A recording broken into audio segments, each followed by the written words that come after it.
നമസ്കാരം.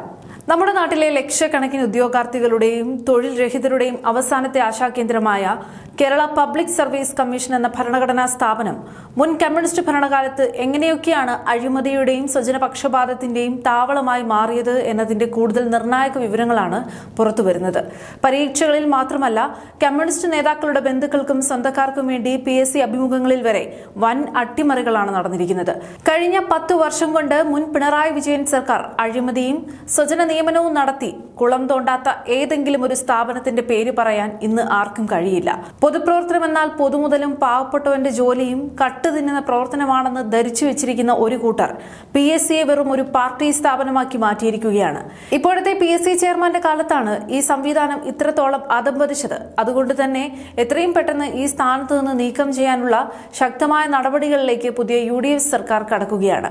ആസൂത്രണ ബോർഡിലെ സുപ്രധാന തസ്തികകളായ social service, plan coordination, division chief പദവികളിലേക്ക് മുൻപ് MK സക്കീർ ചെയർമാനായിരുന്ന കാലത്ത് നടത്തിയ അഭിമുഖ പരീക്ഷയിലാണ് വൻ ക്രമക്കേട് പുറത്തു വന്നിരിക്കുന്നത്.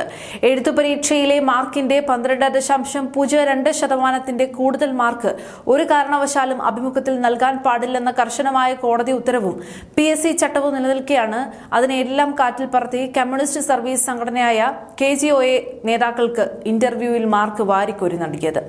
KGOA നേതാവ് P ഷാജിക്ക് അഭിമുഖത്തിൽ മാത്രം നൽകിയത് വിചിത്രമായ 72% മാർക്കാണ്. ഇതേ സംഘടനയിലെ അംഗങ്ങളായ ബിന്ദു P വർഗീസ്, ജോസഫൈൻ എന്നിവർക്കും ചട്ടവിരുദ്ധമായി കൂടുതൽ മാർക്ക് നൽകി റാങ്ക് ലിസ്റ്റിൽ തിരുകി കയറ്റി. കള്ളത്തരം പുറത്താകാതിരിക്കാൻ ഉദ്യോഗാർത്ഥികൾക്ക് ഉത്തരക്കടലാസിന്റെ പകർപ്പ് നൽകാൻ പോലും അന്ന് PSC തയ്യാറായില്ല.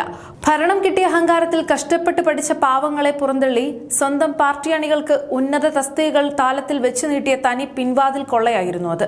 ഇനി കഴിഞ്ഞ LDF സർക്കാരിന്റെ കാലത്ത് 1.25 ലക്ഷം രൂപ അടിസ്ഥാന ശമ്പളമുള്ള ആസൂത്രണ ബോർഡിലെ 3 ചീഫ് തസ്തികകളിലേക്ക് നടത്തിയ പരീക്ഷയിലെ തട്ടിപ്പ് കൂടി നോക്കണം. 2023 ജൂലൈ 13 നടന്ന പരീക്ഷയുടെ റാങ്ക് പട്ടിക 2025 മെയ് 31 പ്രസിദ്ധീകരിക്കുന്നത്. ഇതിൽ ഇൻഡസ്ട്രീസ് ആൻഡ് ഇൻഫ്രാസ്ട്രക്ചർ ചീഫായി 1ാം റാങ്ക് വാങ്ങി നിയമനം നേടിയ അരുൺ J പ്രതാപ് ഇടതുപക്ഷ സർവീസ് സംഘടനയുടെ സജീവ പ്രവർത്തകനാണ്. മാർക്കിൽ വലിയ സംശയം തോന്നിയ 3ാം റാങ്കുകാരൻ K ശ്യാംകൃഷ്ണൻ ഉത്തരക്കടലാസിനായി PSCയെ സമീപിച്ചപ്പോഴാണ് ഞെട്ടിക്കുന്ന സത്യം പുറത്തുവരുന്നത്. ഓൺ സ്ക്രീൻ മൂല്യനിർണ്ണയത്തിൽ 9 മുതൽ 18 വരെയുള്ള 10 ചോദ്യങ്ങൾക്ക് മാർക്കിടാതെ ബോധപൂർവ്വം ഒഴിവാക്കിയിരുന്നു. പരീക്ഷ എഴുതിയ 228 പേരുടെയും ഉത്തരക്കടലാസുകളിൽ ഈ 10 ചോദ്യങ്ങൾ PSC നോക്കിയിട്ടേയില്ല. ഈ 10 ഉത്തരങ്ങൾ കൂടി മൂല്യനിർണ്ണയം നടത്തിയിരുന്നുവെങ്കിൽ റാങ്ക് ലിസ്റ്റ് മാറി മറിയുമായിരുന്നു. സ്വന്തം സംഘടനാക്കാരന് 1ാം റാങ്ക് ഒപ്പിച്ചു നൽകാൻ PSCയിലെ കമ്മ്യൂണിസ്റ്റ് ഉദ്യോഗസ്ഥർ നടത്തിയ ആസൂത്രിത അട്ടിമറിയാണിത്. സംഭവം വിവാദമായതോടെ വിജിലൻസ് SP-യുടെ നേതൃത്വത്തിൽ ഇപ്പോൾ ആഭ്യന്തര വിജിലൻസ് അന്വേഷണവും പുനർമൂല്യനിർണ്ണയവും പ്രഖ്യാപിച്ചിരിക്കുകയാണ്. ഈ ഗുരുതര വീഴ്ചയെക്കുറിച്ച് പുതിയ സർക്കാരിലെ മന്ത്രി OJ ജനീഷ് അതീവ ഗൌരവത്തോടെയാണ് പ്രതികരിച്ചത്. ഈ പരീക്ഷാ തട്ടിപ്പിലൂടെ ജോലിയിൽ പ്രവേശിച്ച കമ്മ്യൂണിസ്റ്റ് പ്രവർത്തകരുടെ നിയമനം അടിയന്തരമായി റദ്ദാക്കണമെന്നും കഴിഞ്ഞ 10 വർഷത്തെ മുഴുവൻ PSC നിയമനങ്ങളിലും കൃത്യമായ സ്ക്രീനിംഗ് നടത്തണമെന്നും മന്ത്രി ആവശ്യപ്പെട്ടിരിക്കുകയാണ്. പ്രതിപക്ഷത്തിരിക്കാൻ പോലും യോഗ്യതയില്ലാത്തവരായി കമ്മ്യൂണിസ്റ്റുകാർ മാറിയിരിക്കുന്നു എന്നതിന്റെ തെളിവാണിത്. ഒരുപക്ഷെ ഇവർക്ക് വീണ്ടും ഭരണം കിട്ടിയിരുന്നുവെങ്കിൽ പാവപ്പെട്ടവരുടെ തൊഴിൽ സ്വപ്നങ്ങൾ ഇവർ പൂർണ്ണമായും വിറ്റുതുലച്ചേനെ. ഇനി PSCയിൽ കള്ളക്കളി നടക്കില്ല. PSC മെമ്പർമാരുടെ യോഗ്യത കൃത്യമായി നിശ്ചയിച്ച് മത്സര പരീക്ഷയിലൂടെ യോഗ്യരായവരെ മാത്രം റാങ്ക് ലിസ്റ്റ് തയ്യാറാക്കി നിയമിക്കാനുള്ള സുപ്രധാന മാറ്റങ്ങൾ പുതിയ സർക്കാർ കൊണ്ടുവരികയാണ്.